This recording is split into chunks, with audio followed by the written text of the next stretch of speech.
Hey everybody, happy Monday. Now, I received a question on a recent Patreon live stream, and it's something that I really wanted to address here because this way of thinking and feeling is very common and something that I think maybe we all could benefit from.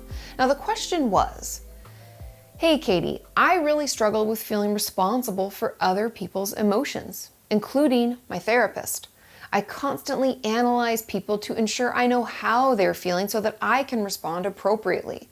This is an exhausting habit of mine and causes me to not be able to meet my own needs.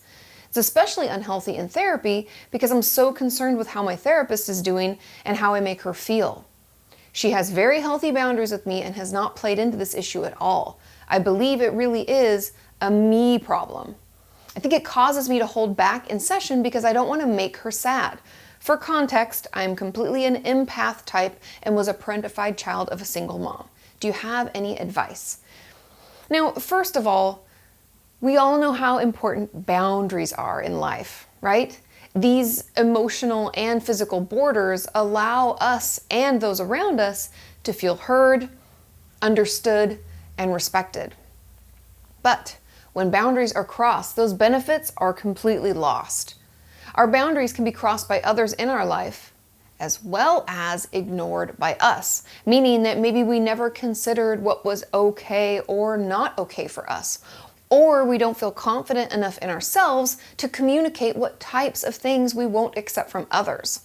And I just think it's important to mention that here because I find, to be honest, that we're very quick to blame it on others or just not want to talk to someone anymore, when we're just as much to blame, if not more so, for the boundary itself being crossed.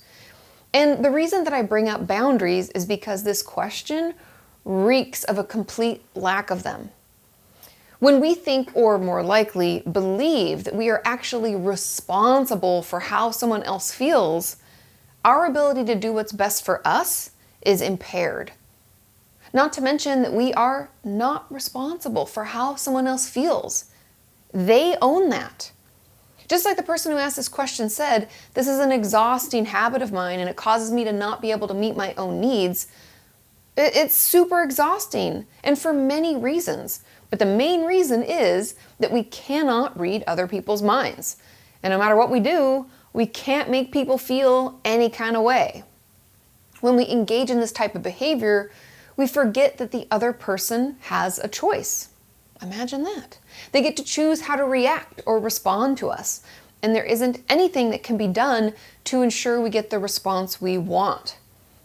This type of thinking and behavior is really common in children who grew up in homes where addiction was an issue or abuse, as well as those who were parentified, like the person who asked this question.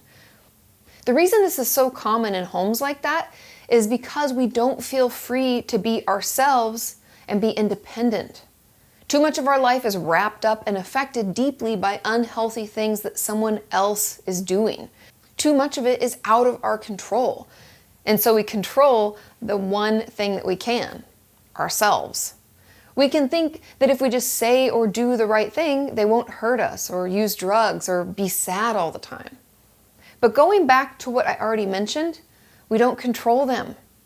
They have free will to do, feel, act, and think however they want. And so we try harder and harder to make things better or okay. And that ends up hindering our own growth and confidence. This type of behavior can also express itself in over-apologizing. When we don't get the response that we're hoping for, or they still use alcohol or abuse us, we can think that we are to blame. Or that maybe if we had just said sorry, they wouldn't do the hurtful thing anymore. We can also apologize because as our confidence gets lower and lower, we can feel like we don't have a right to take up space, or have needs or wants, or possibly even be in this world. We could say sorry for just being ourselves and doing what anyone else would do. For example, I've really struggled with over-apologizing, and I used to apologize to strangers in the grocery store for being in the aisle looking at what I wanted to buy, trying to make a decision. And I would apologize just because they needed to get by me. I mean, that's crazy, right? But it was really hard for me to stop doing this. And when I get really stressed out, I will start to over-apologize and really apologize for everything. It's super frustrating. And okay, so this sucks, and we all do it. And we hate that we do. So what do we do about it?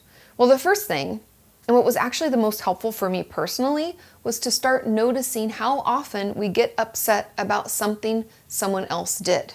I know this sounds strange, but just stay with me. Like the person trying to get past me in the store, for example.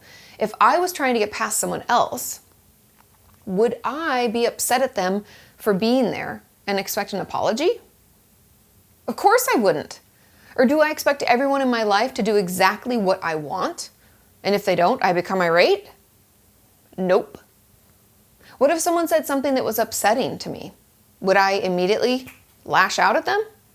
Of course I wouldn't. Paying attention to what is upsetting and what is us going overboard in an effort to not upset anyone, like walking on eggshells, it can help us see when we are going too far. It kind of puts things in perspective, or I've used this term, check the facts, and it's kind of another way of checking those facts. And another tip is taking the time to journal, you knew this was coming, or even just recognize when we're trying to read someone's mind, or think we can see the future. So often when we don't have healthy boundaries and are enmeshed with people in our lives, we can think that we can read their minds and do certain things to get them to act in a particular way. I'm sorry to tell you, but we can't. So check your facts, like real, tangible, could stand up in court facts, not assumptions, not reading minimal body language, pauses, or whatever. And this goes for trying to see the future. We can't know what's going to come next, and constantly trying to predict it is exhausting, not to mention anxiety-provoking. So notice if you're doing either of those things, and check your facts. I promise this tip helped me a lot. And next, communicate. Sure, we can do some of this unhealthy behavior with strangers, like those people in the grocery store, but it mostly happens with those that we are in close relationships with. So take advantage of that fact and start talking. Let them know that you find yourself doing this and that you're going to try and stop. Talk to them about boundaries. Explain what they are maybe, and how you're trying to figure out what yours are. And then when you do that, when you put those boundaries in place, and just FYI, I have videos about these things so you can search for them and find them. And once you put those boundaries in place, you can let them know what they are. And then, you guessed it, talk more about it. It's okay to tell people what we are thinking, feeling, and doing. In fact, our relationships and ourselves will improve because of it. Also, when we are communicating with people, make sure you're asking questions, not making assumptions, right? Ask them if they are in fact angry. See if something you did was truly upsetting or not. Or just check in with people. We aren't expected to know what's going on or if everything's okay unless we ask. And be open to sharing your own thoughts and upsets as they happen, because they can't read our minds either. I know, surprising. And to make sure I answer that question completely, because I know her question had a lot to do with therapy. In therapy, you don't have to worry about what you say to your therapist. It's the one place where there isn't any judgment, and that time is set aside just for you. We are there to listen, understand, and assist you on your way to a better you. There aren't any right or wrong things to say. Just be as honest as you can about where you are and what you're thinking and doing, and I promise you it will change your life. So let them know this is happening. Check in. Tell them how it's still a struggle. Just be honest about your process and they can help you work through it. I hope you found this video helpful. And if you did, please share it. Like I said at the beginning, this way of thinking and acting is very common, and you never know who this could help. Thank you so much for watching, and I will see you next time. Bye.